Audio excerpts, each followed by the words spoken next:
yeah.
Deuce and Mo, Deuce and Mo, Deuce and Mo. They tell you what they know. Deuce and Mo, Deuce and Mo, Deuce and Mo. The podcast that you know. Deuce and Mo. Deuce and Mo, Deuce and Mo, Deuce and Mo.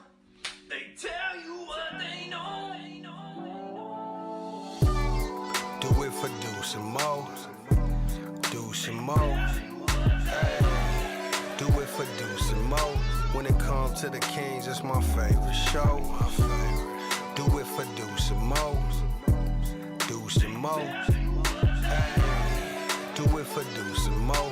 When it comes to the Kings, big hopes and dreams as we cover our kings. Never cover the kingdom, but we loving our kings. And we covered your prayers as we doing our thing. Big Deuce with the par, Lil Mo on the screen. Solo or together, still do it for team. Never switch up for $1 or revenue stream. So we always got each other, balance out the beam. Deuce and Mo, and that's the end of the thing. So do it for Deuce and Mo. Hey! Deuce and Mo. We are live! Happy Tuesday, Deuce Mason, Morgan, Reagan. It's been a bit since we've done a podcast. Hope everyone's doing well. I'm Deuce. That's Mo. I think I already said that. Mo, how are you? That's me. I'm good. Just Has good, it been huh? a bit? Has it been Yeah. a bit? Oh. What up, Deuce? Hey, what's up? Hey, Morgan. Hi. I'm rooting for you. Yes, of course you are. We're rooting for you. Let's go, go, Kang. Oh, man. It is. I feel like I'm a little out of rhythm. We haven't done one yet. You said the last time we did a podcast was actually last Tuesday.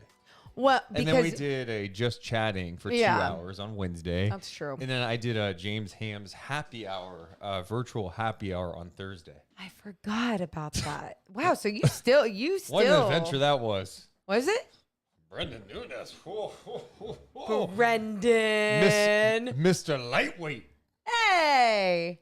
That's okay. Meanwhile, I have had a beer and just enjoyed a pleasant conversation. Why are you judging anyone for No, their... I'm not judging, just, Hey, I'm like 21. I'm just learning how to drink. Brendan is not 21. I love it. I'm Oh. flipping this and sending it to him. And then James Ham, he wore his fedora the whole time. Did he? Yeah. Ah. That stupid ass fedora. Oh my God. What is this shit on everyone right now moment? It's been a while. Got it. Got to get it out of your podcast system. is coming up in just a little bit.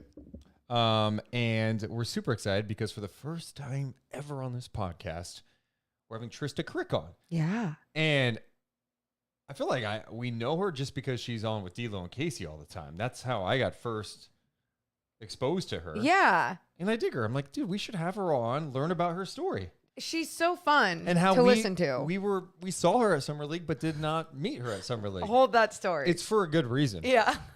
I'm excited to tell her about that. Oh, man. And, I think I'm in this. The other thing with me, like roasting Brendan and James, is I'm coming off this bachelor party weekend where, I verbally assaulted everybody. I know, and you always sound so proud Oh, after I you mean, I'm you verbally Look. assault people. No, and now we're gonna hear. Look, I'm just really good at what I do. I know how to shit on people the right way and get them where it hurts. Okay, see, here's the difference though. Like, I like to roast. It's all fun. You're like, Roast. don't say anything mean. That's not true. That's not true. I find myself. Oh, great story. Great example of Please this. cut me off and tell us the story. So I'm posting some pictures on Instagram of, the weekend, Yeah. right? Hanging out with some of the guys. And I mentioned that Tony, it was his bachelor party, had the bachelor party in Forest Hill. And I said, like, Tony hosted his bachelor party in Forest Hill for some bizarre reason. Yeah. Morgan later was like, really? That's kind of mean. Well- What Forest Hill? I'm like, I'm sorry. I don't have to like every place I go. I was like, your caption, not everyone's going to understand what you mean by this because there could be people living in Forest Hill being like, what the hell's wrong with that? It's a great place to have a bachelor party. Yeah, because people from all over the world go all the way to Forest Hill for a bachelor party. And let me tell you this, bachelor, no this Forest Hill house we slander. stayed on was a big house. It was cool. I had a bed. That's thumbs up. All right, we're adults. I can have a bed. They had the signs everywhere, like live, love, laugh. Eat here and be blessed. Oh God, it made me Bless puke. your soul and clean your laundry. Yep. That's So, yeah. one of those homes. And then both the days we went golfing. And I'm not a golfer.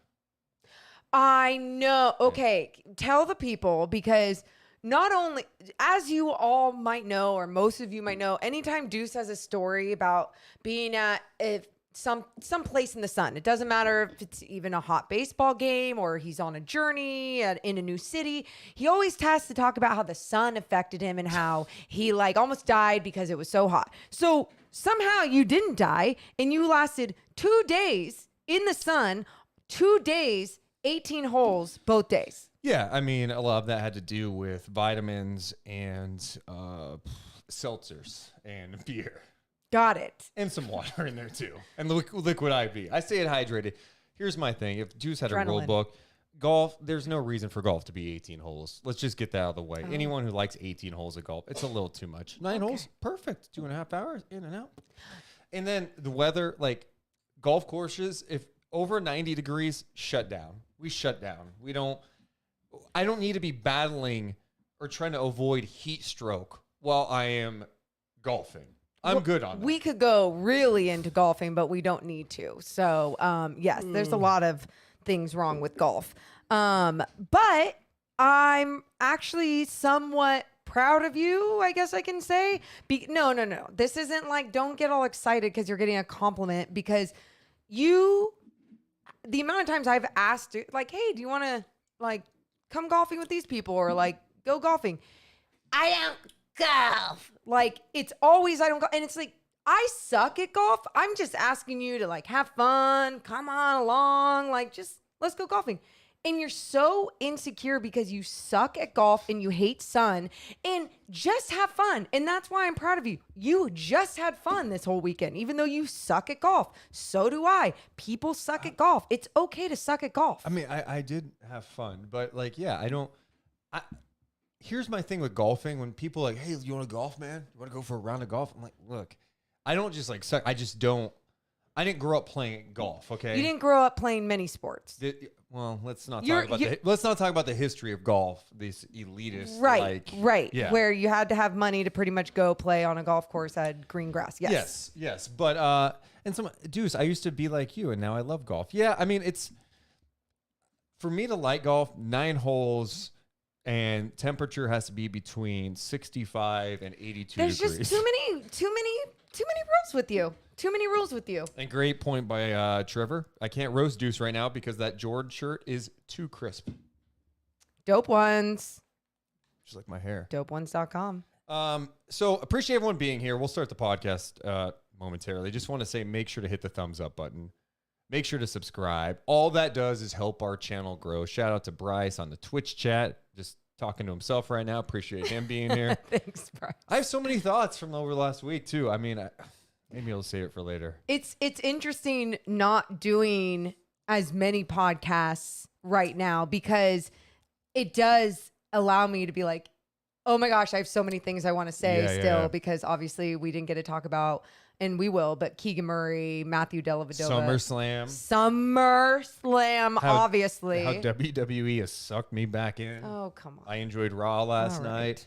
Yeah, and for those who are in the chat, before we start this podcast, we should note that, post-Summer League, we got through that week, and from now until, like, I'd say September-ish. Yeah, after our NBA broadcast meeting, pretty much. Yeah. So we're going to do minimum 2 podcasts a week. That's down from 3. The reason being is we need to take a step back for ourselves from a creative standpoint, and because the NBA, when our podcast is focused on Kings and NBA, and there's not shit going on, I don't like to do a podcast just to do a podcast. I want to. Plus, it's small business. We do our thing. We can make the rules.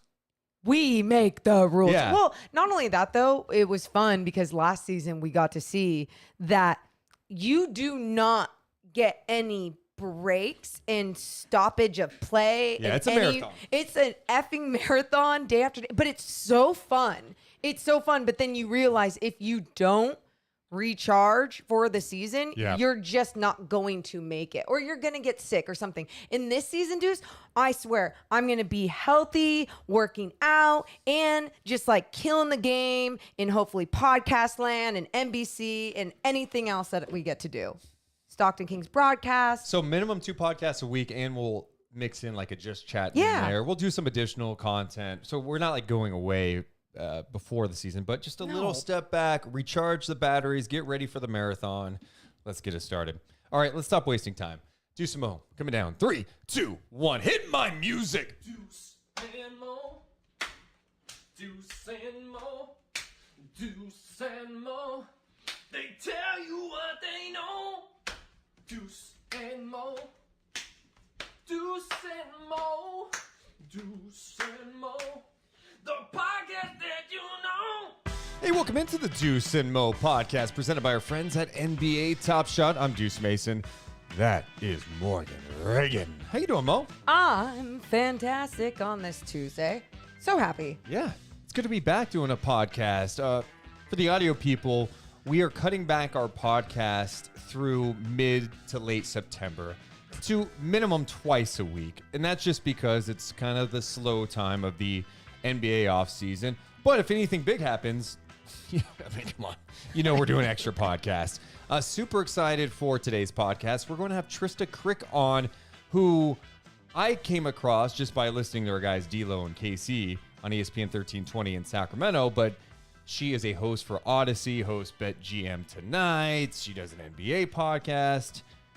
I dig her. Dude, she's funnier than hell. She is just creative. It's nice seeing people like her in this business.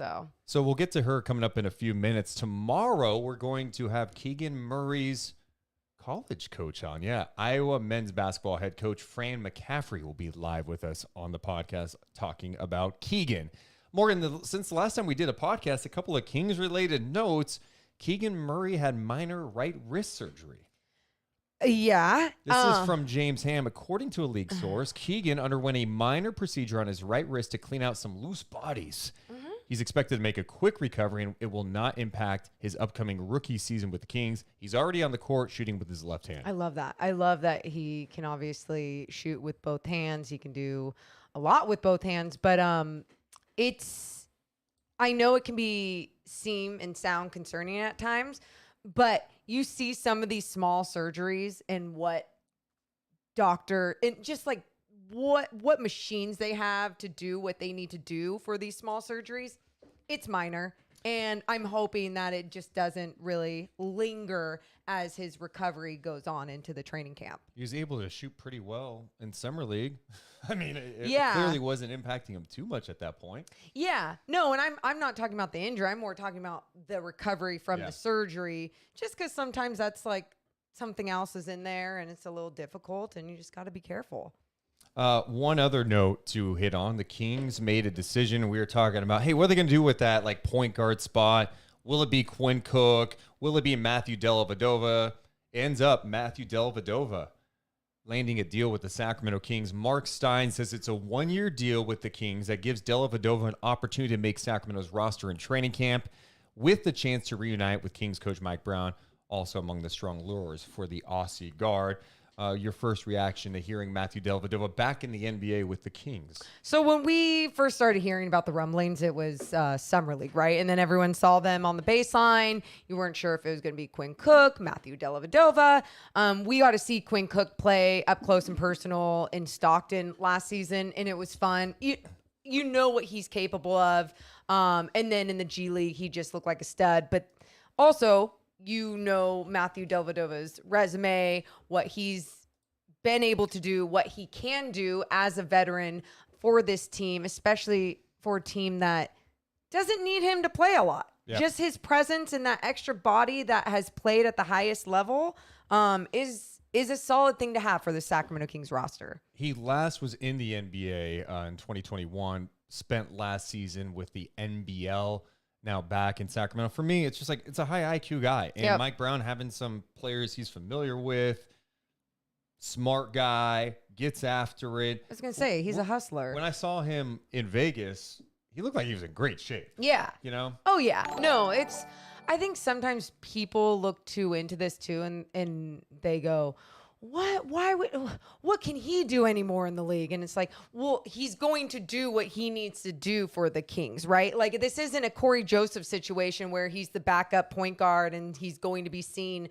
25 minutes, 20 minutes a night. You know, it's going to be more like he's that veteran presence, not only off the court in practice, but also is that guy if anyone goes down or they need that veteran point guard out there on the court to do something. No, and that's exactly how I look at it. At that spot, it's like, you're not going to play. And I know some people are like, hey, what about Isaiah Thomas? And it's like, I think there's some guys who are just wanting to play. And let's not get it twisted. I'm sure Dellavedova wants to play. But the good thing for him, he's going to come in the camp and he's going to compete his ass off because he wants to be in the NBA again. He wants that, the NBA opportunity, the best league in the world, NBA money. Yeah. Yeah. He's going to be motivated too. So I don't know. I just think it's one of those, again, low risk moves that you just make happen, and we'll see what it looks like. I agree. All right, let's stop wasting time. I think she's here. I just shortly said I agree because I saw that she's here now. Let's waste no more time. Let's bring her in. We first saw her with Damien and Kenny, our guys, on ESPN 1320, and she's, to me, a star in the making. Oh, she's probably a star now. I think she's like superstar potential if I were to break things down. She's a host for Odyssey, co-host of BetGM Tonight, and of course, she has her own podcast. You hear her on WFAN. She's the one and only Trysta Krick. How you doing, Trysta?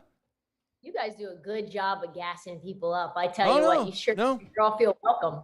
No, I'm serious. Although, just secret time, we were both in Vegas. We definitely saw you. And I was like, dude, we got to go say hi to her. 100 times. So I'm like, oh, I see her. And then I look right next to you, and it's Jerry West. I'm like, we can't compete. I can't interrupt that. What am I supposed to just come in? Hey, just real fast. Jerry, hold on 1 second. We both know D'Lo and Casey.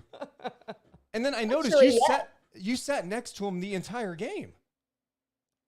That's the homie right there. Dude. Check out. I think next week, I want to say next Monday. I think the latest is next Monday. We did a almost 2-hour interview. Audio quality, not ideal. So we're working through that now. So I tried to do it inside of the Aria somewhere, and there was a convention going on. And normally it's really quiet. You can go to like the area where there's the package room, and they had this Live Your Purpose seminar for like 3 days.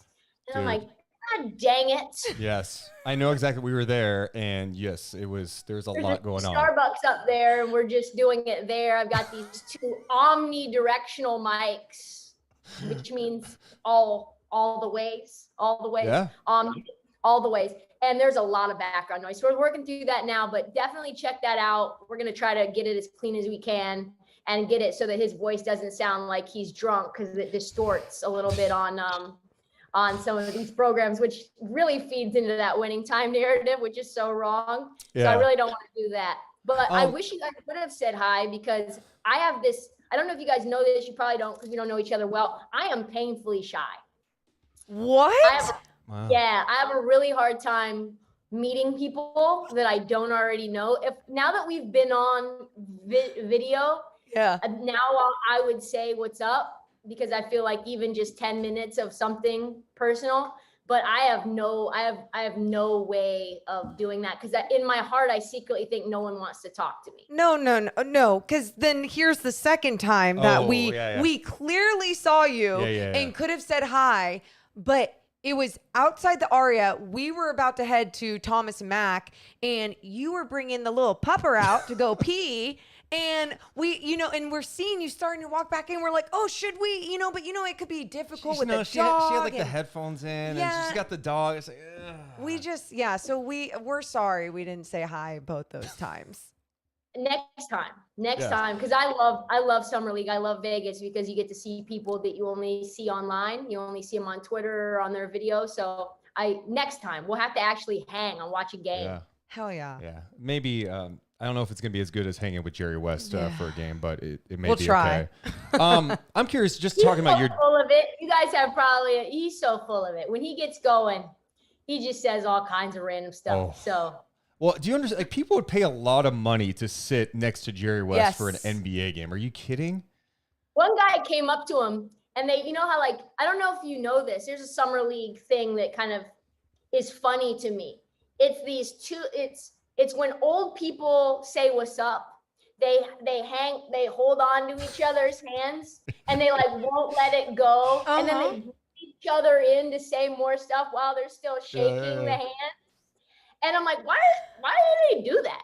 And so this guy came up and like, hey, what's up? I'm a season ticket holder of the Clippers. And they do the handshake, and he pulls Jerry in. They do this shake again. And he's like, hey, do you mind if I sit next to you? And Jerry's like, no, you can't. Good for him. Set your boundaries. You are a goddamn legend. Do what you need to do. That was amazing. Talking about your journey for a second, I want to know, what were you like as a kid? Oh man.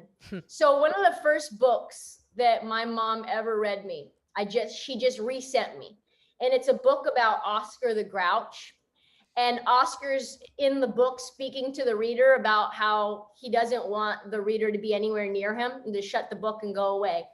And so I think as a kid, that playfulness, that almost this aggressive ball busting was ingrained in me since I was able to speak. My mom is one of the most elite ball busters on the planet.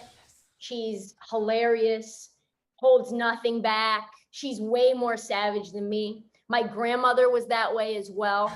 My sister was that way as well. And I grew up in a neighborhood of all boys, pretty much. And I grew up as one of the only white kids in the neighborhood and one of the only girls. So I think I was tough. I was a lot of bark.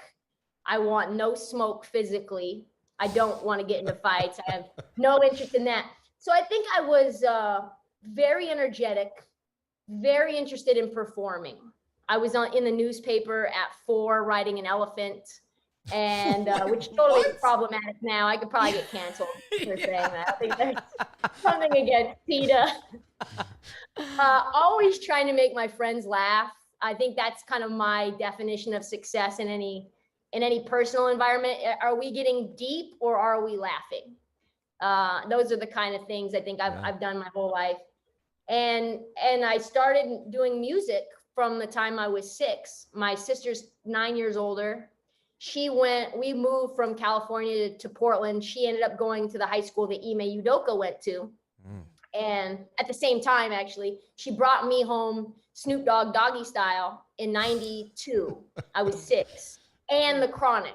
And we both memorized, hell yeah. We both memorized The Chronic. I memorized Snoop's part of Ain't Nothing But a G Thing, and she memorized Dre's. And I started rapping from then on. My mom kind of allowed me to grow and flourish and let that be the creative pursuit. So I was creative. I was, I think, always trying to get a laugh and always trying to exert some level of toughness because I was always the smallest one in the neighborhood. So the smallest one that loved to entertain, did you ball growing up? Oh, yeah. So I started playing when I was like 5. My mom was a huge Portland Trailblazer fan. And so we were living in Cali, but it was Terry Porter. It was Clyde the Glide. My mom ended up, we went to this mall and I got an autograph of Clyde when I was 5 years old in California. So I picked up a ball then. And then when we moved to Portland, again, everyone was 3-4 years older. But I started playing from the time I moved to Portland when I was around 6 until probably my senior year in high school when I quit. Just too small, wanting to make money, wanting to have a job. The girl who ended up leaving the team for a hysterectomy came back to the team and stole my starting job. Ooh. And I was like, maybe I shouldn't. And you know how it is. Like, there's no YouTube. There's no 94 feet a game. I was a shooting guard at 5'5". And that was pretty much where my career ended. But I've always loved hoops, always. God, that's really cool. So you played growing up, you entertained. Now through high school, you say you entertained. Were you also into like theater or anything as well? Oh, I was in a rap group. Yes. And what was this rap group like? It was called The Rebels. It was me and one of my best friends, Elijah, and we rapped about things we weren't doing. There was a song called He's a Thug, and I love him. Like, I don't love thugs. Like, I don't have guns. I don't sell drugs. Wait, do you still have these like on a CD somewhere? somewhere? I can get them, dude. Just don't publish them. I can get them to you. But I ended up actually getting an offer from Sony when I was 17 to be a solo rapper. Yes. And So this wasn't like you were like, oh, we have this fun little rap group and we kind of sucked. Like, this was like legit. I guess. I don't know if I was seen as a novelty to them, but I performed in this talent show, won the talent show. And there was a lot of, MC Light was there. Some executives from different record labels were there. My mom wasn't into it. She wanted me to go to college, which I ended up doing. Had a scholarship to go to college anyway for caddying for golf, funnily enough. Interesting story there. We don't need to get into now, but that kind of was the end. It was the end of the rap career was when they offered me, and she said no. I went to college and there wasn't really much to, you're on a full ride scholarship at the University of Oregon where there's just really nothing struggling that you can speak about. All right. So the music thing happens. All right. When do you go, hey, I want to be in the broadcasting? I love sports. Like, when did you start going down that direction? So my high school was a tech high school. There was a neighborhood school that was the one that Ime and my sister went to. My mom didn't want me to go there, even though it had the best basketball women's program in the state. She sent me, we had kind of a fight over what the high school I was going to go to was. She wanted me to go to this really good school downtown called Lincoln. I wanted to go anywhere but there. So we settled on a technical high school. Technical high school had a broadcast program. I thought it was the easiest thing. So I ended up in a radio major, thought that was really awesome, wanted to kind of get into it then. But when I went to Oregon, there really was no program. So I just ended up going into finance, even though kind of in the back of my head, it was like, this isn't really what I want to do. But it was I was single parent, low income neighborhood. You're thinking, I just need to make a living. There's no way I could make a living by entertaining. There's no way I could make a living talking about basketball. So I went that direction, was in it for 5 years, and ended up feeling those Sunday scaries all the time.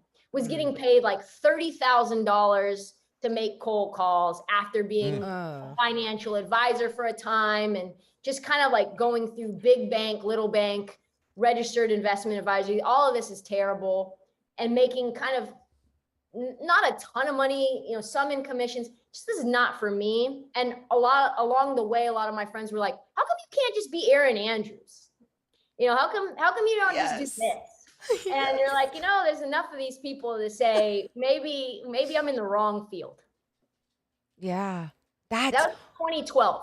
okay. 2012, man. So this is like the last 10 years. So 2012, then I remember reading something about you trying to move to LA to pursue some of this and the reason why I find this so interesting, and Deuce knows, because I at one point tried moving to LA being like, that's where I gotta be if I want to do TV and everything. And then, I have no money, and then I just get told a million times, like, you're not good enough, lose 15 pounds. What else was there? Oh, asking me on dates instead of actually asking me to come back for an interview or something. So it was hell. What was your experience like in LA? So we have a lot of the same experiences, I think. So me and my grandmother were very close. So I'll start there. I was caddying at Bandon Dunes after sideline reporting, kind of almost for free for Comcast in Portland. And my grandmother was really big on cards, and I forgot to send her a birthday card. So I went on a road trip with my friend from Oregon to Phoenix. In the middle of that trip was Los Angeles. And I had caddied for a guy who was an executive for Fox on the entertainment side, not on the sports side. And I was basically just had a reel that was a little janky, honestly, a little janky. Kind of made me look like I was a deer in headlights. But I sent him the reel in person, and we talked about it over coffee. And he was like, you really need to live in LA. This is not going to ever happen for you in Portland. You should just know that. You need to move as fast as you can, either LA or New York, but LA's on the West Coast. I think it'll be an easier transition for you. I got back from that trip. I saw my grandma, told her that I wasn't going to get her a card. I was just going to meet her in person, even though that's totally a lie. I just forgot. And went back home from that trip, packed up all of my stuff, told no one. Didn't tell my mom, didn't tell friends. Damn. Packed up all my stuff in my SUV that I had in Bandon, not even in Portland where I was like living. And I got on couchsurfers.com and slept on floors of random strangers. I've never heard of couchsurfers.com. I didn't realize that was a thing. I learned of it when I studied abroad. A lot of people from around the world kind of almost house share, kind of a 1-for-1 trade. I had nothing to trade at the time. So I ended up staying at that. There was an there was a movie, a real low budget movie, and one of the actors had rented it out to this group of young 20 somethings, and they let me sleep on their living room floor, and they would party while I was trying to sleep on the air mattress. So I was there for like 2-3 weeks, but it was rough. I mean, you don't realize how tough LA is until you don't have a job in LA. You don't have the specifications to get a lease are crazy. I mean, Mo must know. You got to make 40 times your rent. I didn't have that. What? I mean, you've got people turning you down for everything. I ended up working at a juice bar. I ended up caddying at a golf course in the Valley. I ended up as a personal assistant for some guy who was really nice, gave me a job right when I got to LA, but he was a Hollywood connector. Yes. You sit in these meetings at the Soho House and no one cares about you. It's probably fed my insecurity that no one wants to ever speak to me.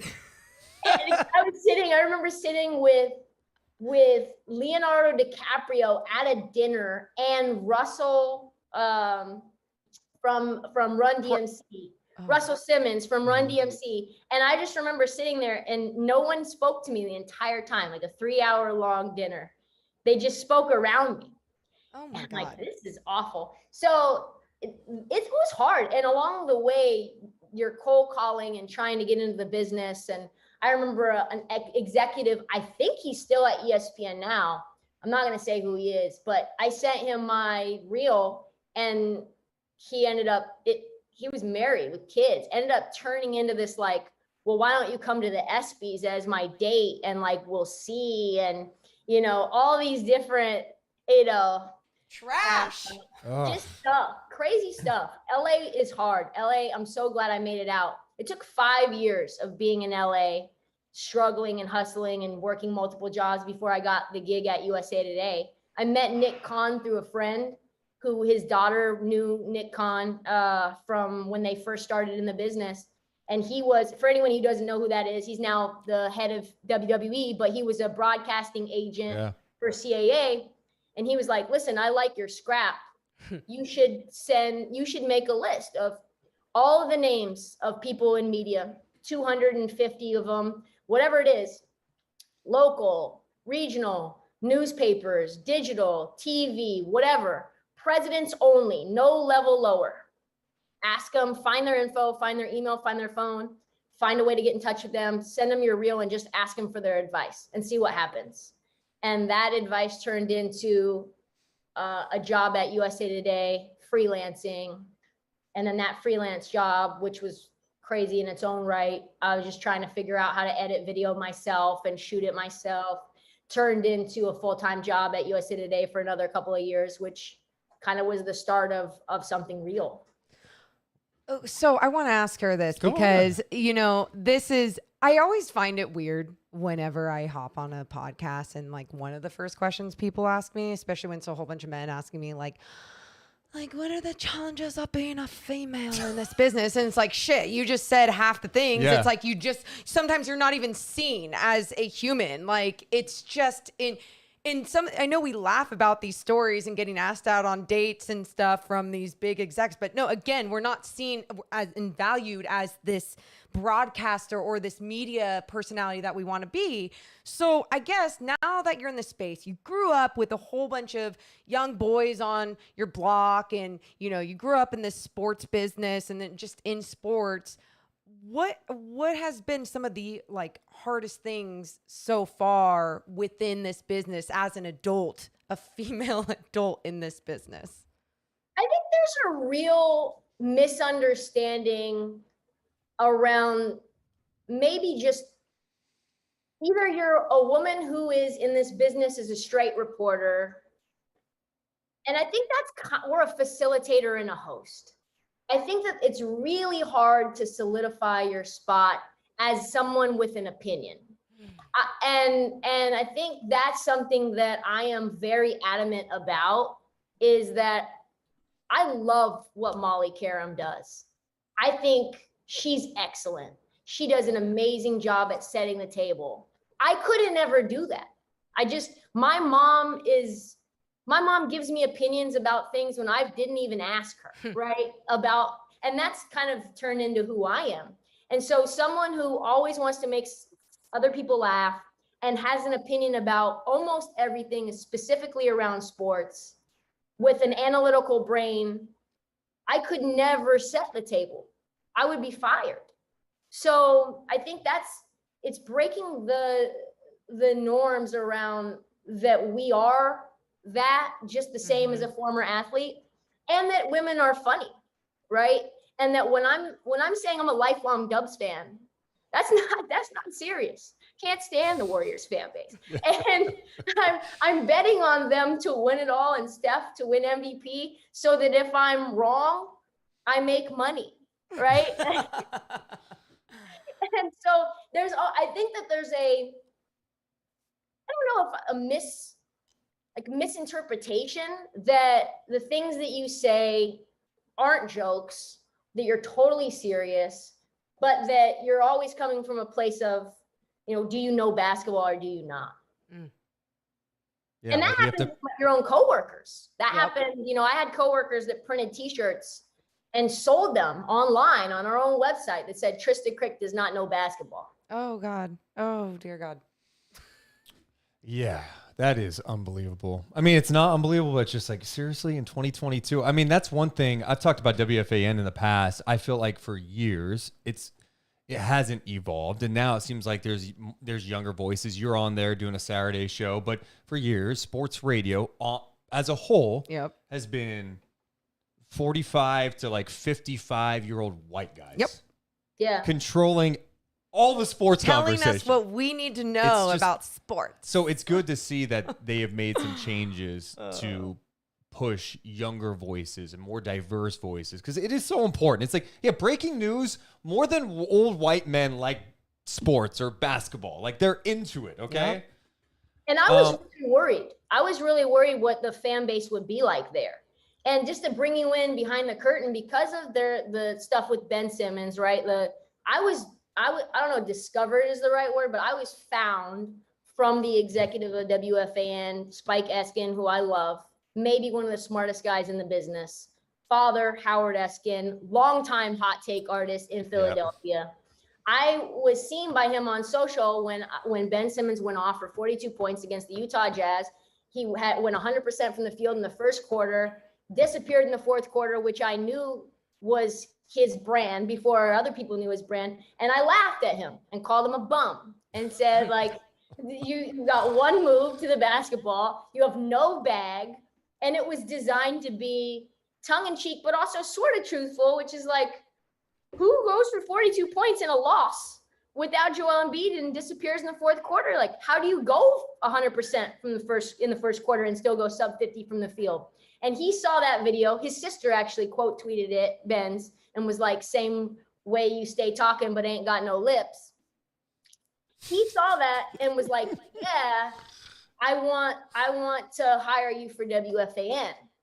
And we spoke and had a lunch, and he was like, wow, you're a lot different than that video. I'm like, yeah, that's just one part of me, right? And so our goal was to show that longer form, more thoughtful, funny still side, hot, like not still hard opinions, right? But how is the WFAN fan base going to see that? Because the goal is not to be toxic, because once you're toxic there, it's kind of over for you. How do you get to a place where you're beloved with that fan base? Yeah. And I was really worried, and they've really embraced me. They've embraced those opinions, and my lens is, I'm not a fan of the Mets. I'm not a fan of the Yankees.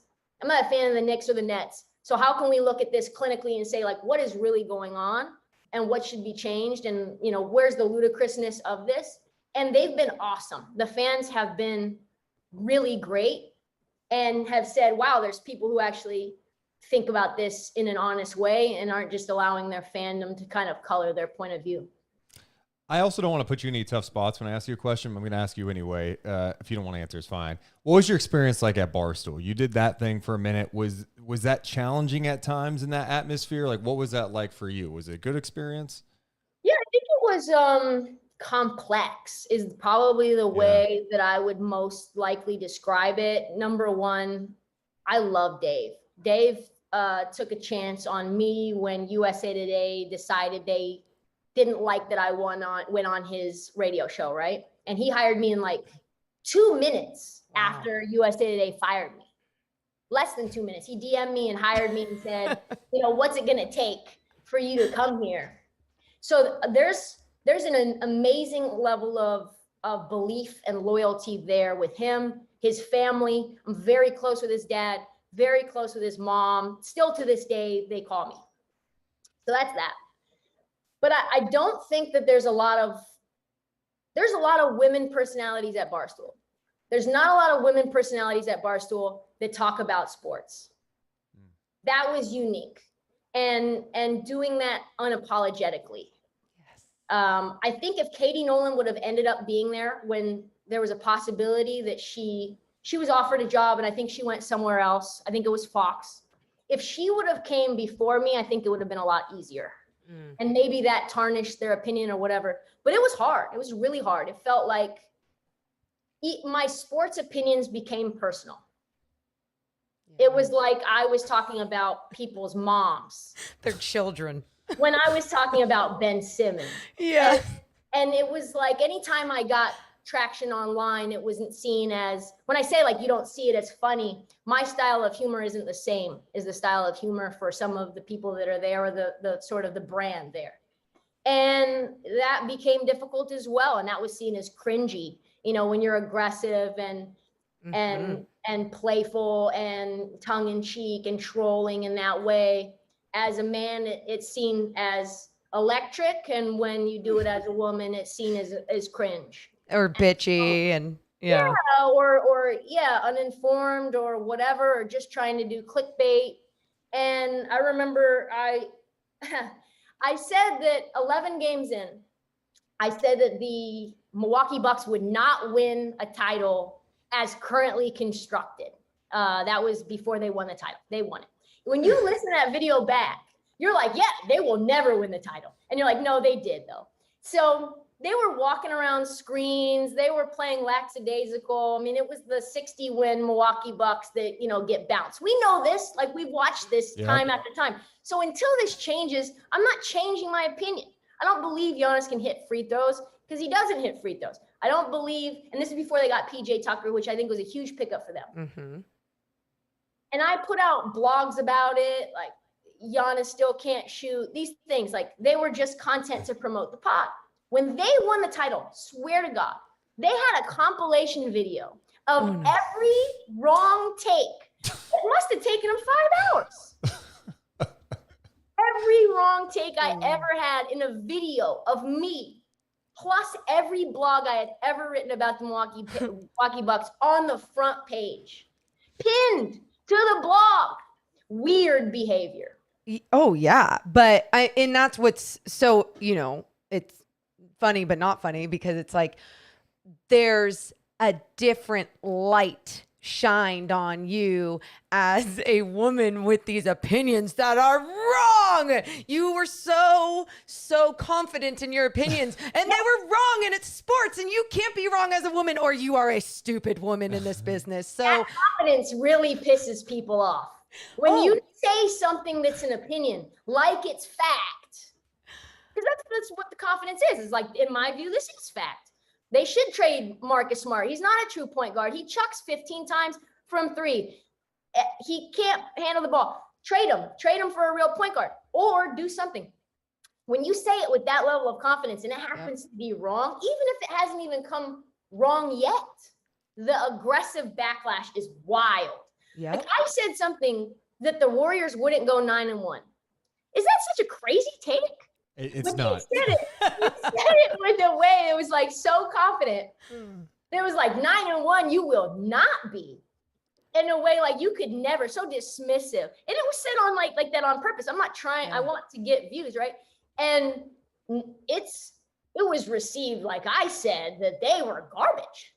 So have you always, I guess in this business at least, like not even in the outside world, but in this business, have you always been confident to be your true self and be yourself? Because I feel like for me, I was pretty confident in that, but then like, again, having a male ally like Deuce, who kept empowering me and like help build this podcast to find a platform where I can just shoot the shit and say whatever I need to say, and no boss is going to tell me no, or you need to tone it down, which I have been told before.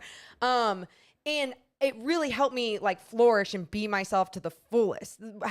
Were you always like that, or was there like a spot that brought that out of you?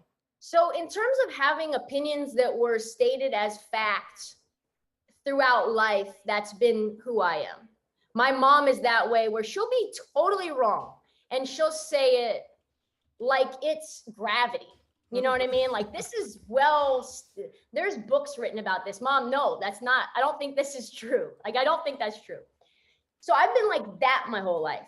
But in terms of being authentically me on camera, I think there's a couple of times it changed. Number one, when I was doing sidelines and trying to break into the business, I think there's like and you can tell me if this is true for you, but when you're first breaking in, it's like sidelines are kind of the only thing that you know to aspire to. Yes. That's where the representation is. And so that's the ceiling for us. But if there's a certain way of doing that, and let's be honest, there's only a certain amount you can get out and be you. You're not supposed to be you. You're a conduit for them. That's the role. Man, female, that's the role. Tell me what you're about to do in halftime. What was your message to them? I'm preparing and I know all this about the team, but I don't get to share this. This is really just me for 10 seconds trying to ask the same old things. So there was like a monotone to my voice. There was this, let me just be right. Let me just sound like everyone else, because early on it was like, you don't have enough reps. You don't use you're raw. You need to, smooth these things out and sound like, whatever sideline reporter in the NFL or NBA, Rebecca Harlow or, whoever.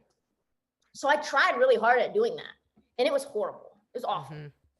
And there was a guy that worked for Fox that I was introduced to, who was running the regional in Atlanta. And I kept sending him my reel, and he kept deleting it accidentally via email. And we would get on a call, and he's like, I'm sorry, I haven't got a chance to watch your videos. We'll have to set the call up another time because I wanted feedback or whatever. But I really wanted a job. And so the last time, it happened 4 or 5 times. And I was simultaneously in my LA struggle selling Herbalife. Selling Herbalife powder. And this was at the time where because it's LA, they were using content to sell their own brands. So I was making rap videos about Herbalife. I was doing, yes, you can find them. They're heavily cringy. Flows on fire. And doing push-ups wherever, right? And so I was not thinking about getting hired through these. I was just thinking about being me. And so he found those on YouTube because he had deleted my reel again. And he goes, so I deleted your reel. And I'm like, awesome. And he's like, but I found your rap videos on YouTube. And I found your push-up videos on YouTube. And I was like, oh, okay. Those weren't really for you to see. And he said, I've got a lot of equipment. I've got really high-end equipment. I've got lights. I've got producers. I've got access to rights. What I don't have is someone like you. There's a lot of girls that sound like you're real. There's no one that sounds like you. Hell yeah. And if I don't have any budget to hire you, and if I did, I would. Cassidy Hubbarth came up through him, and Olivia Harlan came up through him. So he has a history of finding, talent and developing them. He's like, but I just want you to know that no matter where you go, you should be the way you are in these videos. Love that. Because that's what's going to separate you. And so from then on, it was like, okay, I can be hired and I can be, I can make a living doing it as me and not as these other girls who sound the same.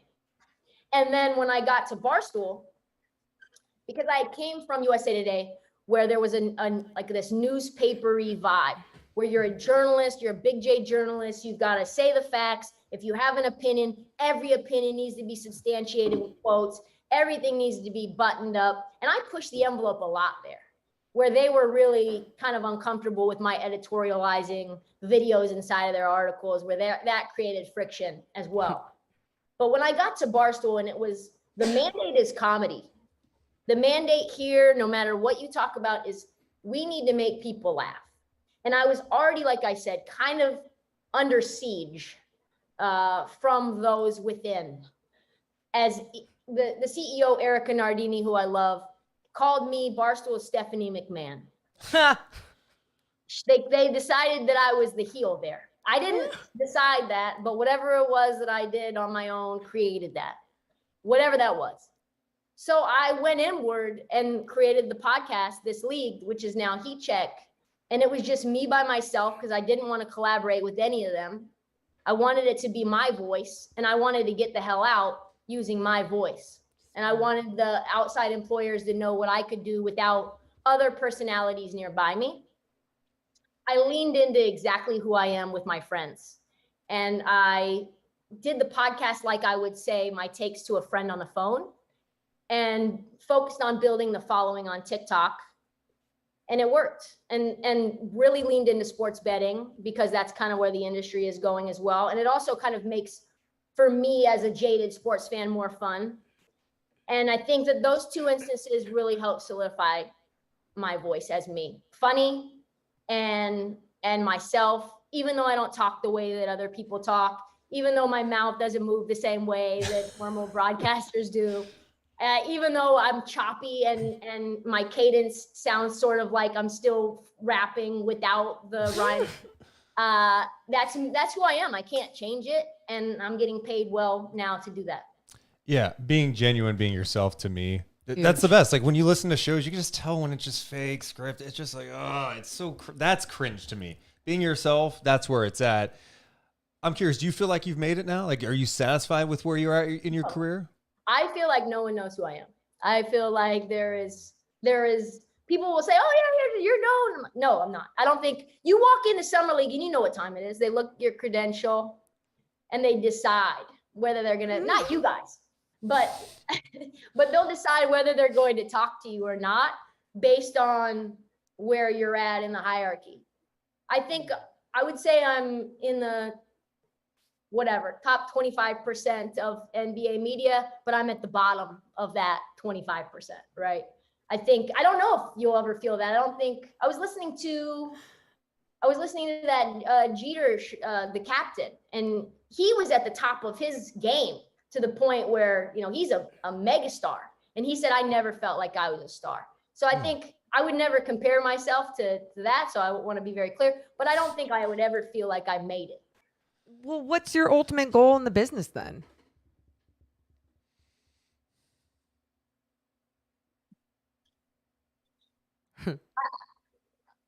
I want to be like Oprah. Oh, yes. Yes. I want to be like Stephen A. and Howard and Oprah. Do it. Do it. I'm all for you doing that. I also think there's just a weird thing being in this business because we did like the radio thing. We got fired in 2016. There's been so many obstacles along the way, but in a sense, I don't feel like you ever get comfortable in this business. Like it's always like, am I doing enough? Can I put myself out there more? Oh my God, what happens if I lose it? It's this weird paranoia that exists because quite frankly, there are some shitty people in this industry. Yep. And I do think there's good people too. There's a lot of great people too. There's great people. I love Sacramento. I love you guys. I do. I think there's also a level of, well, you've got 90,000 on TikTok, but other people have like 1 million, or you've got this, but like, it's not this. There's a level of whether you do it to yourself or other people are doing it to you.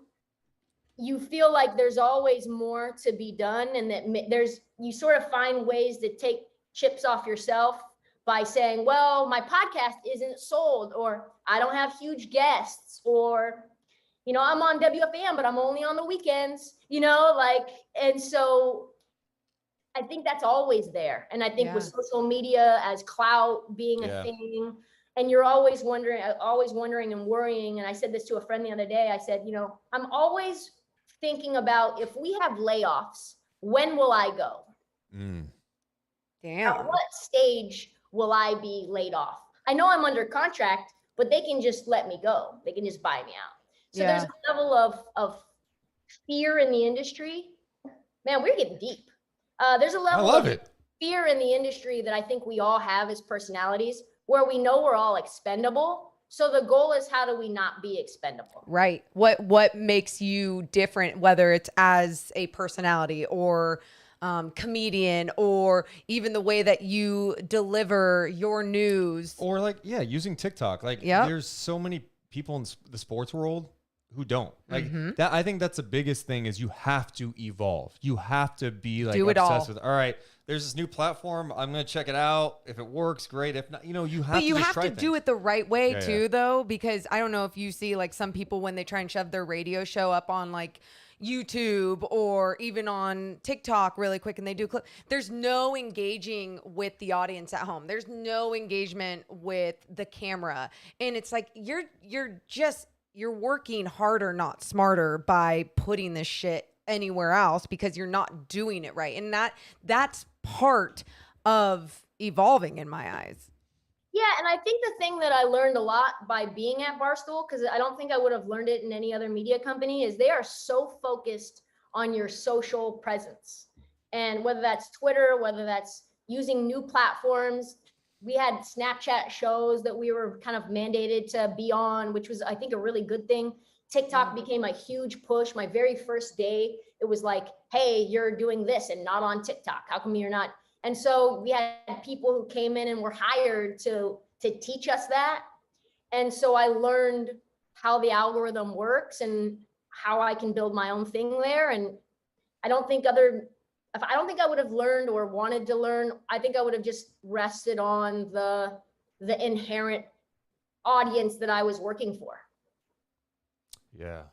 God, this business is fun, It though. is. It's a fun business. It's It a grind, is. but it's a fun business. Your journey is pretty crazy, too. I love hearing about it.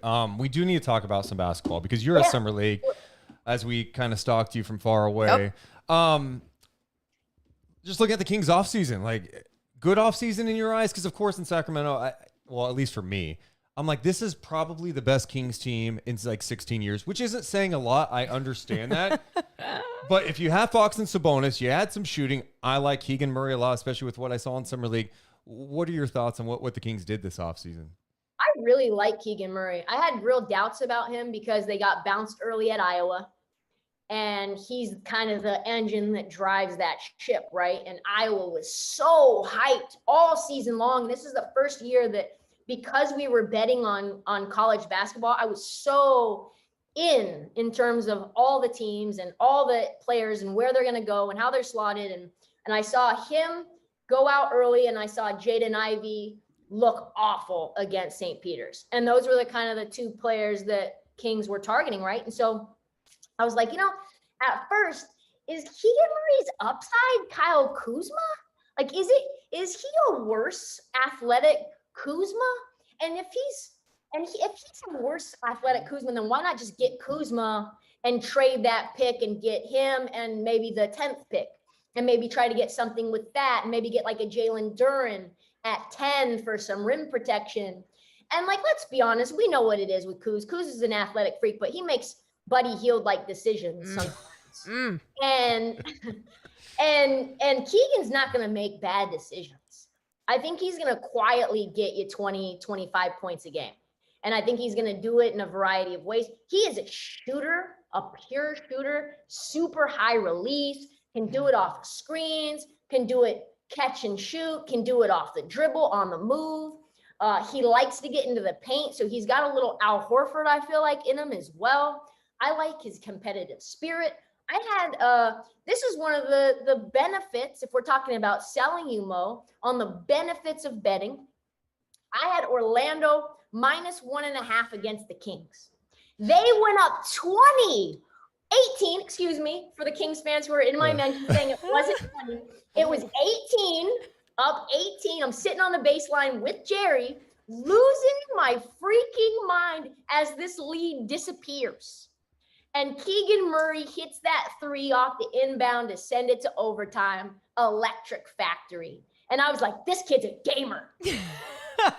No, and it wasn't even just that moment, but that was one of the moments too that like stood out to so many people about Keegan Murray in the Summer League. And then you saw some of the other things that he was doing. We were talking to some overseas players. His name's Combo. They call him Combo. He has a podcast. He really breaks down the game. And we were asking him, like, Keegan really isn't this athletic guy. And what he said countered to that. He was like, well, he is athletic in the sense the ability to be able to decelerate like he does and control his body like he does when he goes to the basket is just, it's a skill not a lot of people have. Another guy that actually has that, I'm not comparing the two, everyone, but Luka Doncic, right? Like, yes, he knows. I was just about to say that. I was just about to say that. So KD said on his podcast on the Et Ceteras last year, he was like, Luka looks like he's moving through molasses and then he speeds up. Yes. And then he slows down. So that change of direction when you already move kind of slow and you have that other gear, I think that's really elusive. Yeah. I was exactly thinking that same comp too. Not in terms of being the same player at all, but just like sneaky athleticism where you look slower than you are. I need to know how, I know you have confidence, but how you have the confidence to bet on Summer League basketball. Like that's scary. Yeah. I mean, how do you bet on that? Like, there's so many factors in Summer League. You just go, yeah, why not? It's like, okay, what are the teams? We know Sacramento are the Summer League gods, right? We know that, but we know Paolo's that guy, right? Paolo is that guy. I trust Paolo. And so it was like, okay, I think that as long as Orlando has Paolo playing, which they shut him down after 2 games, they can win by a bucket. Can they not? Come on now. So that was kind of my breakdown of that game. But it's hard. I think there's a lot of money to be lost betting Summer League because those lines are perfect. Bad beat, tough beat. I had Lakers +1. Lakers +1 against the Charlotte Hornets. Lakers went up 20. Went up 20. I left the game to go get dinner. Because guys know, when you're at that gym, you're eating the pizza, everything. You're Dude, trying I had a blizzard. I just randomly Dairy had a blizzard. Queen. Like I'm like, give me a blizzard, a huge one, and that's what I'm eating today. The eating schedule is rough at Summer League because you're at leaving your hotel. You're trying to like load up on cows because you're probably not going to eat at the gym because that's a whole thing. The pizza was fire there. That was like my midday snack. And then you get like dinner at 10:30, 11 p.m. So I leave because I'm like, I want a real dinner tonight. I want to be able to eat. And I think I was meeting some friends for dinner at a specified time. I leave. Lakers are up 20. They go to double overtime, which is sudden death. Yeah. And they lose by a bucket. Oh, God. Vegas knows what they're doing. I don't know how Dude. they do it, but it's wild. Yeah. Just betting. It's so funny because I'm the one that You're just, a coward. It's there we go. fine, yeah. Let's just say it how it is. I sit on the fence. I am always like, I don't want to make that bet. And then mostly it's always, if I ever were to think about it in the terms of putting actual real money on it, like it's so scary to me. You don't like losing money. I just don't like losing money. But I mean, I get why it's so fun for people that do this all the time. Well, it sure makes the summer league games more interesting too. If you're at the games and you're not like super invested in the teams, you're just hanging out there. It's like, yeah, I bet on this game, and I think it makes exhibition basketball really fun. And sitting next to Jerry when they went up so big, right? Orlando's up 18. And I literally put out a video for BetMGM and I'm all, it's all over. And I stopped the video, I sent it to BetMGM, and he goes, that was a dumb decision. You should not have done that. And I go, why? And he goes, I just think that's going to come back to bite you. It's not over until it's over. And so that level of engagement and fun around the game, because let's be honest, some of this basketball is rough to watch, especially when they start pulling stars. So it just, for me, adds a level of, I have a short attention span, but if I have even $10 on it, I am locked in on this game. Love that. So you sat next to Jerry for was that the Kings Magic game? Yeah. Yeah, that was the Yeah. Kings Magic game. Did Keegan Murray get brought up at all by Jerry West? Absolutely. I was literally just peppering him. What do you think about this guy? What do you think about that guy? What could he be? What's his comp? What's his downside? What about him? So I asked him about Keegan. He loves Keegan. He's like, this guy is going to, you're not going to think much of him when you're watching him on the floor. But then you're going to look at the box score and see that he has 23 points, 9 rebounds, 4 assists. That's what it's going to be. And it's going to be that for the duration of his career. And he's a winner. He's going to help you influence winning. So then what are your expectations for Keegan and the Kings next season? I mean, you have to think there's going to be 3-4 teams in the Victor Wembanyama sweepstakes, right? Houston, Utah, unknown teams that we're not even aware of yet. San Antonio. For sure. Teams that think that they're going to win games and they realize at the deadline they're not, and so they just shut everyone down. I think you're going to win a lot of games. I think the Kings are going to win a lot of games as a result of that because teams are going to punt, and I don't think Sacramento, as far as I know, wants to go through that losing feeling again. New coach, new culture, made moves. Sabonis is in there. You got rid of Ty, which is a really rough loss, considering that I think most fans probably would have preferred to get rid of Foxy. And you say, okay, we kept the 4th pick and took Keegan. It's winning. It's a winning mandate. I think play-in tournament is not something that would be too crazy to assume could happen. And I think that over the last couple of years, there's been hot streaks and moments. I remember 2 years ago, was it last year or the year before? I forget. But Kings went through like an 11-12 game win streak, whether it was like an 8-3 or a 9-2, where it was like, wow, this team could actually make the playoffs. So I think play-in is not a difficult take or a tough take. Do you like their decision to kind of go and just try to end the drought rather than because they could have done what you were just talking about. They could have tried to move Fox in some deal. They could have just like kept Tyrese Halliburton, had Davion Mitchell. They could have been bad and still gotten Keegan Murray. That could have been the approach. What do you think of their decision to go, no, we need to kind of do whatever we can to compete? Yeah, I think that for me, I think you either have to lean in on losing and then build like Oklahoma City has, or you're in a spot where contention. As a Portland Trailblazer fan, we've been going to the playoffs. We went to the Western Conference Finals, but let's be honest, we probably shouldn't have beaten Denver. Right. We were down 20 in that fourth quarter of Game 7. Had a historic performance from Evan Turner of all people. I just got swept by the Warriors, even though we were up 15 in every single game. Who cares though, really? Because it's the Warriors. And that's not fun either, right? When you know you're going to the playoffs, you're going to lose. You have no shot of competing or contending, and you're not even going to get a good pick out of it. Sucks. There's something real sour about that. And Neil Olshey traded every single pick we had, so it didn't ever even matter whether we were a lottery team or not. So I think that there's something to be said of, okay, let's get everyone on the same timeline. We're going to commit to that losing mentality, or at least like active tanking to get a lottery pick.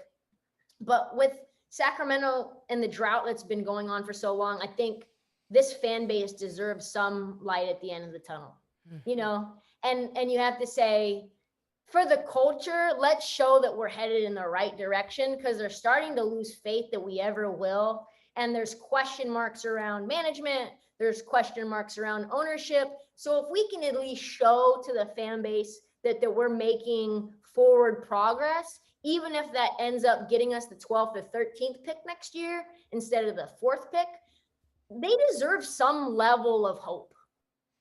Yeah, and as someone born and raised in Sacramento, the fact that the last time they made the playoffs, I was 17 years old and a senior in high school at that playoff game. Like that, this is a league where over half the teams make the playoffs, and then you add in the play-in. Like you can't even get the play-in. Like I know we joke about it, but as a sports fan, it actually physically hurts on the inside of my body. I like to tell other people outside Sacramento this, just for perspective.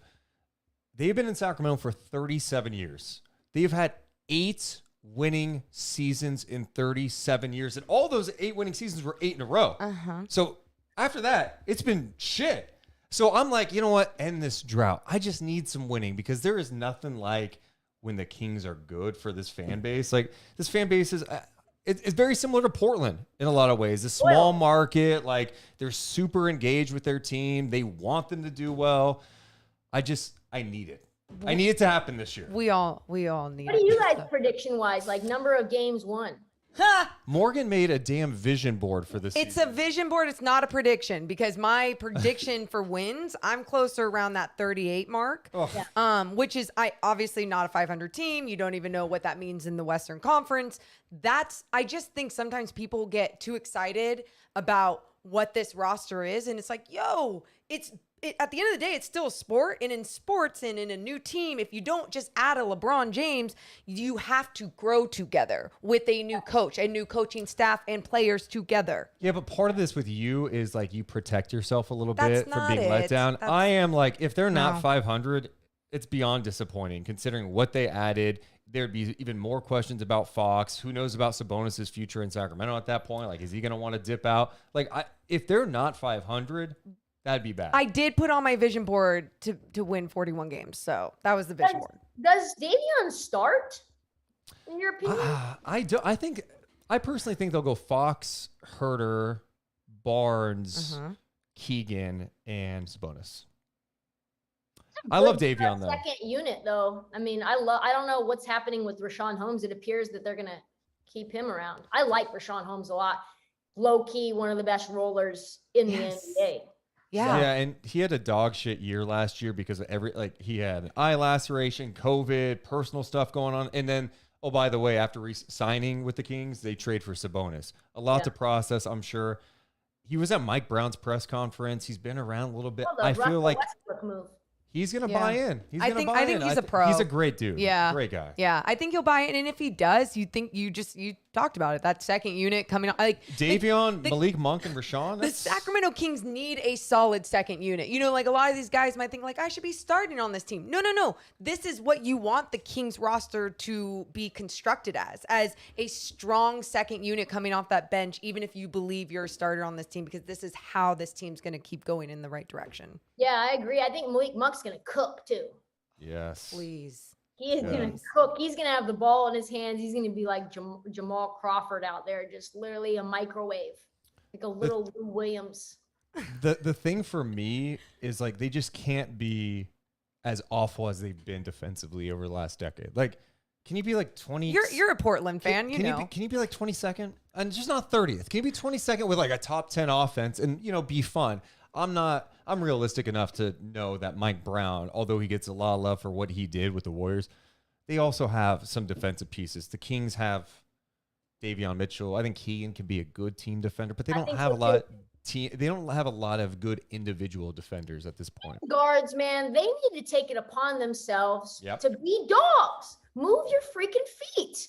Just try. It's effort. Like, compete.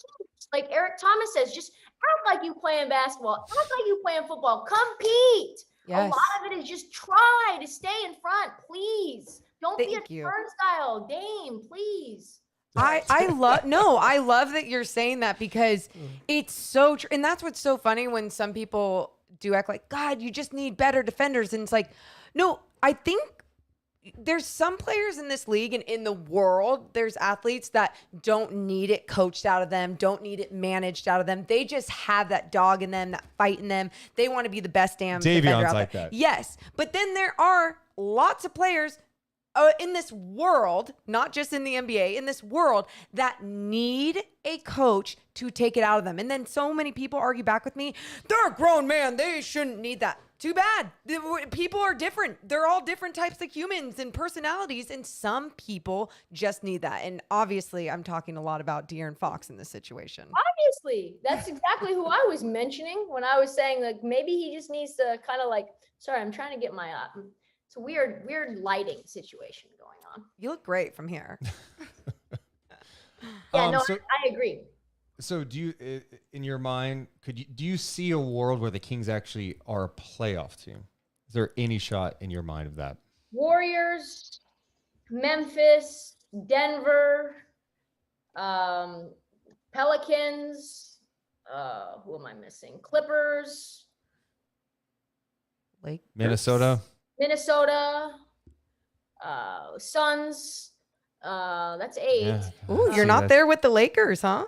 Oh, Lakers aren't going to make the playoffs. Thank you. Ooh, Thank you. Okay. Lakers aren't going to make the playoffs. Okay. That's 8. So I think that's the 8. Okay. Where they fall, I don't know. It feels like Minnesota's going to take a huge jump. New Orleans is going to take a huge jump as long as Zion buys in on the whole playing defense thing and he stays healthy. But even alone, they're a nasty team. What they're building over there with their perimeter defense, with their length and athleticism, and just the schemes that they're running. I really like Willie Green as well. I like Chris Finch a lot. I think that Rudy Gobert and Karl Anthony Towns. I did an interview with Nick Nurse that'll come out in a couple of weeks as well, where he basically said how this is essentially going to unlock Karl Anthony Towns to really focus on the offensive side of his game. And I totally agree. I think this is a mandate that Karl Anthony Towns is the pillar. So I think they take a step. Yeah, I don't know that I would consider the Kings a team to make the playoffs, but I think 9 seed, a cute little exit in the first game is something I honestly, that's what I have. And guess what? This city will be excited, not satisfied, but excited. But it's like something to build on. That's and that's all. I just want to get a lottery. You still get a lottery pick because you don't make the playoffs. Yes. Like, that's all good stuff. Yep. Just growth. Like, let's see some growth. Wait, my other question though, Lakers, let's say, and I know this is probably impossible to say, let's say they stayed healthy, which is practically impossible to say with Anthony Davis on this roster. But when they did have that year when they were one of the best defensive teams, and like, he's in the middle being big and trying to fight through his injuries and everything. LeBron, still 2 years younger, I guess, at this time.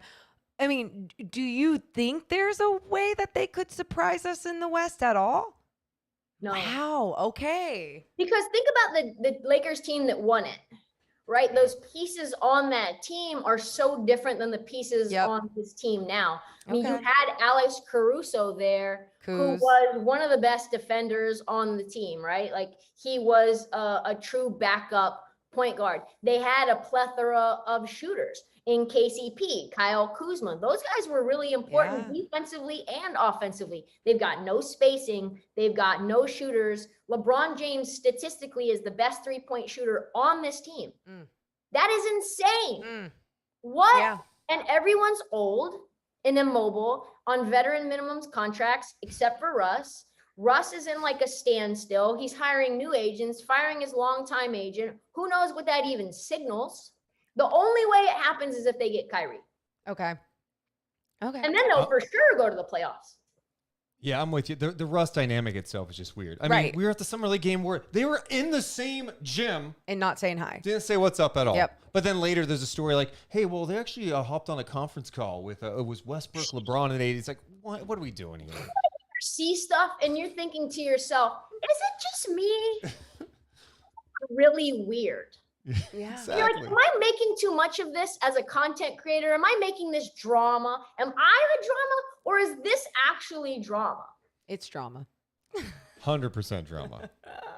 Trysta, we took up a shit ton of your time. I just want to say thank you so much for hanging out with us. It was awesome learning more about you and your journey, your grind. Truly. I'm so thankful you've been on with D'Lo and Casey over the last year plus, because that's how we came across. Yeah. You're like, dude, she's awesome. So it's been awesome to get to know you a bit. Shout out to Sacramento. Shout out to Sacramento media and the fan base. I think you guys, if everyone in media and the fan bases across the country, and there's other fan bases that are good too, so I'm not trying to discount anyone, but this is the way that it should be. You guys are competitors, you and D'Lo and Casey, quote unquote competitors, but it's all love. It's a community. Yep. I love being on with this group, this fan base, media, everything. I will prioritize my life and my time to make more of it for you guys. Hell yeah. Well, thank you so much, and we'll catch up with you soon. Yeah, love to do it again. Thanks for having me. Awesome. Bye, That's the Trysta. one and only Trysta Krick joining us here So on the cool. Deuce and Mo podcast. Dude, she's great. So cool. Not only just hearing her story, but then I just love that she's been talking to them so long about Sacramento. So she knows. She knows the market. She gets the fan base. She gets the vibe. She gets the vibe. Shout out, by the way, to our guy Kenneth, who donated 50 subs again, I think. Kenneth. Shout out to all the new subscribers on Twitch, a Gap podcast. Again, subscribe.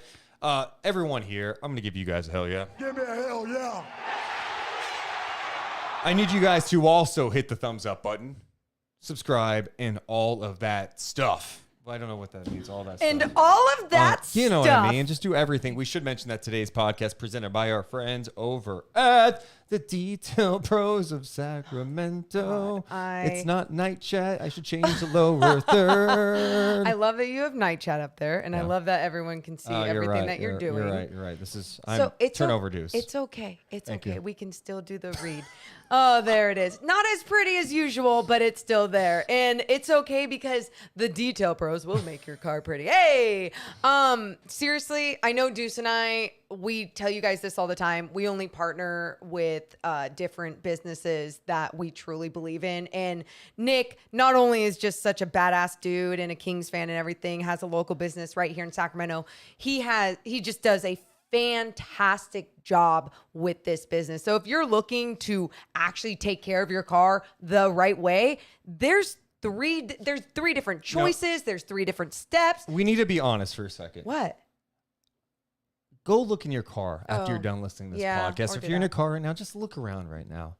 Yeah, you see those crumbs. You see that dirt that you're going to pretend to wipe at some point. You're not going to do gross. it. You're not going to do it. Stop being a scumbag and clean your car the right way. You could just say that too. Yes, because it's true over time, those crumbs and everything that you are leaving, the dust, everything, all the money you put into that car, this investment, you're just screwing it all up. And I seriously did not take all this seriously until Nick was explaining to me why it is so important to take care of your car the right way. So if you want to do that, make sure you're taking care of your investment, your car.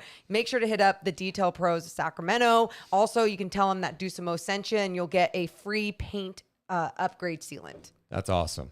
That's a good value right there. Go online to schedule an appointment today. The DetailProsSac.com. That's the DetailProsSac.com. Also presented today by New York Times bestselling author, the one and only T.R. Reagan. Ooh, okay, I'm loving it. I got some douchebags and morons reaching out to me for some extra thrillers. I told you, if you reach out to me, I'll send you a T.R. Reagan book.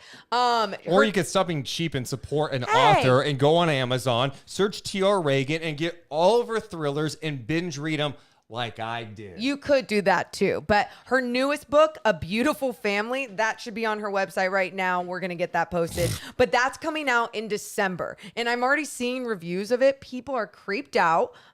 They're loving what they're reading. So if you're looking for another new thriller, we've got Count to Three. We've got A Beautiful Family. T.R. Reagan writes like a maniac. We appreciate everyone's support of the Deuce and Mo podcast. Trysta was awesome. On tomorrow's podcast, we're having Keegan Murray's college basketball coach from Iowa, Fran McCaffrey, is going to be on the show. We'll talk to him about Keegan. He was at Summer League too, kind of what he saw at Summer League. I'm excited to talk to him because a lot of people obviously talked to him after the draft and like, what can we expect from Keegan? Now, I'm excited to say, obviously he's going to say yes to this, but did you expect this from Keegan Murray in the Summer League? I'm curious, when he was going through the recruitment process, what did he see in Keegan? Because we'll challenge him on this because I don't want the typical I just knew he was going to be a lottery pick. It's like, no, you probably didn't. Like, what did you think of him then, and how surprised were you with how he was able to get where he is now? Yeah. It's going to be a lot of fun. Make sure to hit the thumbs up button, please. Make sure to subscribe. That's going to do it for the audio portion. This is when we stick around for YouTube and Twitch Live to talk, and it allows me to go tinkle too. Love all you audio people, but we got to hang out with the video people. Love you. Got to go. Bye. Deuce and Mo, Deuce and Mo, Deuce and Mo. They tell you what they know. Deuce and Mo, Deuce and Mo, Deuce and Mo. The podcast that you know. Deuce and Mo. I feel like I need to push something else like he usually does. All right, that will do it for the audio portion. Now it's time for the video, people. Is that what he usually does? Whatever, don't care. Blake was wondering, Mo, what are you saying? I was saying, hold on. I always, when the music is going on and we're trying to just end the audio portion, I'm saying, hold on, because we're still sticking around and we're going to talk to all of you guys right now. And that's another thing we're going to talk about, Mark. Mo, did you watch SummerSlam with Deuce? Well, I watched SummerSlam. Some of it I watched. I think Deuce watched all of it. And we'll talk about that when he gets back here too. Yes, Stephen Brown, he's taking a pee break, not a tinkle break or a pee-pee break, because that is what little kids say. We have a lot to go over on post-show. So First thing I want to mention, just going back to Trysta for a second. Yeah. Loved her story, but the biggest takeaway that I hope everyone got, and this is not just in the sports broadcasting world, this is just in life, dude, just be yourself. Be your genuine self. Treat people well. Yep. Work your ass off. And, hopefully that you can be around some good people that can empower you and take you to the next level. But, yeah, her story, dude, same with your story, right? It's a grind. Yeah, and she's obviously, in my eyes, and I don't even know, she's much bigger in my eyes, and I think that's I'm not trying to be weird when I say things like that, but she's done so much within her career and within her resume and everything and her journey along the way. I just love that she could say that she was, staying true to herself. And that was something that's so hard when people dehumanize you and you're just valued so differently because you have boobs. It's just it's a strange thing to grasp as a woman in this business sometimes. Yeah. And that grind is... It's I think different. for her talking about that, I know what she was saying because, there's sometimes when you work for like a large, like she works for Odyssey, Yeah. BetGM. She does radio on the local level at WFAN on the weekends. But, when you're doing the BetGM thing, like you may not have like a direct like connection with the audience all the time, right? Where like we have a podcast that's based in Sacramento where we have a great following that we connect with all the time. A community. Her yeah. way to do that is through social media. That's TikTok. through TikTok and her presence on Twitter and stuff. So it's tough sometimes. 'Cause Different you think, paths. I'm working for this big company. It's like, yeah, but not everyone's aware. Yes. There's so many people we know that she's part of launching something new. there's people at ESPN that you probably have never even heard of Right. or ever even seen because you're not watching it during the day or late at night or whenever it is. It doesn't mean that they're any lesser or bigger than anyone else that's out there. And so, yeah, it's all, this business is just a strange, fun world. And that's why you have to make sure you are happy and loving what you're doing and where you're at. Otherwise, you're not doing it right. One other thing we should mention real fast. So I've been getting on Morgan because, we've given out NBA Top Shot packs recently. Yeah. There's actually a few people who did not like follow up to get theirs. Yeah. There's like 4 people. Yeah. Their Make moments. sure you follow up. Morgan did something. She launched her own, she got her own NBA Top Shot account. You're welcome, everyone. Actually, she logged in before the show. Let's get you set up. What is? I'm already set who's your up. favorite team? Kings. I already set this up. You did? Yeah. All right. Okay, so you did already get a starter pack. Did it sign out or something? No. You're good. Okay. No, let's go to your collection. And we're going to go to packs. So this is more, you need to change this is your username. Did they give this to you? Timely Pointer No, 9663. I don't even know what you're on right now. This is yours. It can't be because I bought a pack. You were not in packs, you dummy. Oh, there it is. Well, then, yeah, they made up that name. Okay. All right, so Morgan's going to open up her first, or I'm going to open it for you. Thank you. Okay. Yeah, so you this can is your push the first buttons. Top Shot pack we'll get to. And also, we got to talk some SummerSlam after this. Okay, deal. All right, so this is this is like a starter pack, all right? So don't expect anything crazy here. That's okay. I don't expect anything right, crazy. all right, they here we better go. give me something crazy or I swear to God. All right, we're going to open the pack. I'm Okay. going to turn the volume down so Okay. it's not super loud. Down. Morgan Reagan's first Top Shot pack gives you 4 moments. Click on one. Which one? Anyone. Oh, handles. It's a common. Fred Van Vliet. Give me see some of this. that. It's good to just see some basketball. Oh my Stand God. up, stutter step, go. Wait. Did he abuse Mills? Yeah. Harden wanted nothing to do, and Durant goes Mills tumbling. and Harden ended up, almost running into each other because Yeah. Harden just reached instead of getting. Harden with that bullshit gamble. Yeah. I love that we're just talking about Harden's defense there. Dude. I got a good one. That's yeah, it's pretty solid. In your it's, face, everyone. It's, 20,000 something out of 60,000, but still, it's your first Yeah, moment. yeah. Your first moment's Fred My Van first Vliet. moment that I own. I Can we love get a it. Kings one? Can we get a Okay. Kings one? Let's Please. get next one. 3-pointer. It's common, but it's 8,000. Max Strus. This is actually a decent serial number, Morgan, I think. Really? Well, it's only 8,500 of these, and this is 8,354. Give me some of that. I'll take a good little 3. Good story. Max Strus is Yes. a good story. I like Yeah, it. get a little fired up. All right. I'll take that moment. It's fun to see him all fired up. Thank you, Did NBA not Top Shot. expect that. All right, next up. It's a common layup from the Celtics. Okay. Oh, yeah, Jaylen Brown moment. Hell yeah, let's and go. And this is out of 8,500. Okay. Dude, my starter pack is killing it.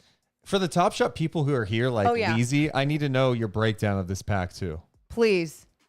I love this. Obviously, if you don't have NBA Top Shot account, it's free. Go make one, and you can always get a starter pack for Links in our YouTube. $10. Yeah. But it's great because in Sacramento, there's a great Top Shot community as well. Top Shot Kingdom. All right, last moment, Morgan. Let's do it. It's a dunk. Common. 8,223 out of 60,000. I'll take a D'Anthony. Oh, D'Anthony. Melton! Ah! On Cat. Oh, Cat doesn't want to block it. He backs away. Oh, jam on your face, D'Anthony. Melton dunks on that chump from Minnesota. The only did he get the N one there? He should have. Yeah. No wonder why they got Gobert. You see, he couldn't even defend that. Why are you Backed talking away. so much shit about him? Come Imagine on if you did play-by-play like that. Imagine if, If you like, just, like like- I was just super did not hide bias. Here's Melton jams on Cat's head. That was nice. I feel like you would do that though. Also, shout out Sixers for picking up D'Anthony I Melton. know. That's a nice pickup for them. Absolutely. Anyway, congratulations. Are you going to give any of these away? I don't even know if you're allowed to yet with your progress, but Okay, if I'm allowed to, Yeah. we'll see, and I'll Okay. give one away, Yeah. even if it's within the Kings season, even if it's okay. Congratulations, 2 months. Morgan Reagan, Thank on your you so first Top Shot much. moment. Thanks for opening those Oh, with cool. me. We got adult dating things in our freaking channel again. No, Jeez no. Louise. None of your creepy spam. All right. A couple of things. Oh, SummerSlam. All right, let's get to it. WWE does a thing for me where a couple times a year they suck me in, and it's usually around Mania and SummerSlam. But in recent years, they haven't sucked me in as much. But with the game, Triple H Taking over. taking over. Predator's gone. Vince. SummerSlam was really good. The Brock Roman Reigns match, Really good. that was as brutal as it gets. One, that Brock worked a match that long. Those guys went hard. It was physical. Respect. Coming out with we saw something we've never seen before. When he came out, what's that called? Oh, tractor? Is that tractor? Let's call it a tractor. I think it's What's a the tractor. thing on the front called? Tractor arm. No. Let's see what it's called. A scooper. Tractor arm. Just a whatever. It lifted up the ring. Did you guys see this? Even if you're not a wrestling fan, you'd be like, holy shit, this is kind of crazy. What is the third arm on the tractor? So-called third arm? I don't. Who cares? I think it's a third arm. Oh, wait, no, that's something else. Either way, just look at this. Even if you're not a wrestling fan. Tractor lift arm. Tractor lift arm, as I said. And look at the ring is lifted. That's dope. It was a crazy finish. That was awesome. But like the whole night was great. And it got me to watch Monday Night Raw last night, which I can't remember the last time I watched a full Monday Night Raw, 3 hours long. Like it was super enjoyable. And shout out to Triple H for like someone like Ciampa, who is such a talented wrestler, great with NXT. Vince didn't like him. Oh, he's probably too small. Triple H is pushing him a bit. You saw Ali on the show last night.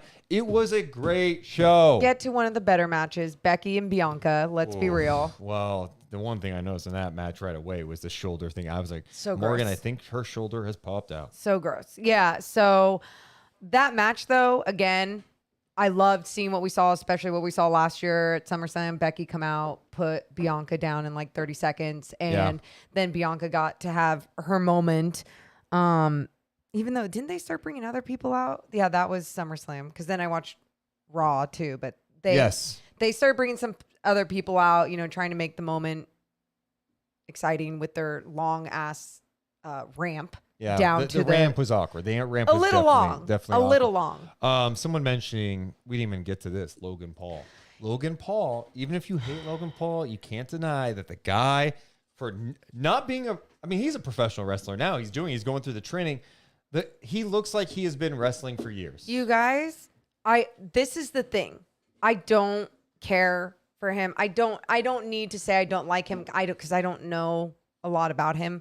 But he's a YouTube star that can Former YouTube star, I listen. think. He's a YouTube star that turned into this boxer, that turned into this WWE star, that literally can jump off the top rope or the whatever the 4 poles are in the ring and jump off that and do the frog splash. Is that what those jumps are called? Yeah, the frog through the table you're talking through about. the table. And I just think, like, as your everyday human, if you're watching someone do that, you really think about, like, could you do that? I could never. I never want to. That feels like it hurts just looking at it. And it's so surprising seeing him do that with so much confidence when it's not like he was a WWE superstar his whole life. What about our guy, Pat McAfee? He looked in shape. He had some close calls with the rope. And he had some close calls. Whoa, Yep, whoa. but that's difficult, you know. No. Then the next day he's podcasting. 2 you days know? later, but yeah, or 2 for days sure. later, whatever. Yeah, no, it was great. Mark with the C. Deuce, how do you feel about Ciampa winning the U.S. title and then Gargano return for a feud over the title? Fun. That'd be cool. I'm down with it. You got it.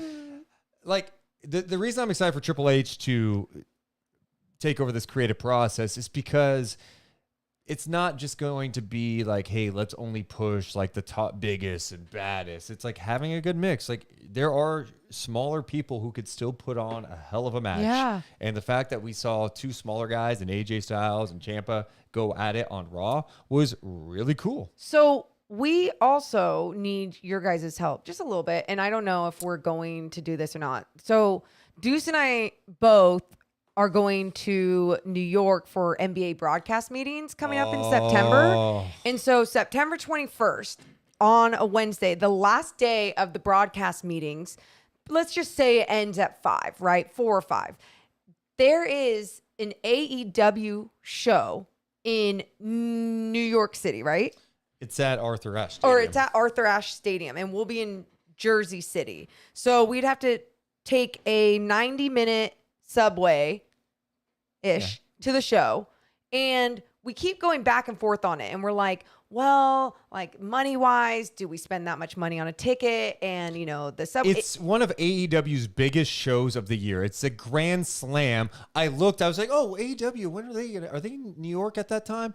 And sure enough, they are. It's like, you're there. It could be the return of MJF. Yeah, I got that. Right? So- Maybe a Kenny Omega. What? JG says do it so far. So we got one do it. Should Deuce and Mo, when going to New York, spend probably too much money on tickets for AEW Grand Slam, Arthur Ashe Stadium?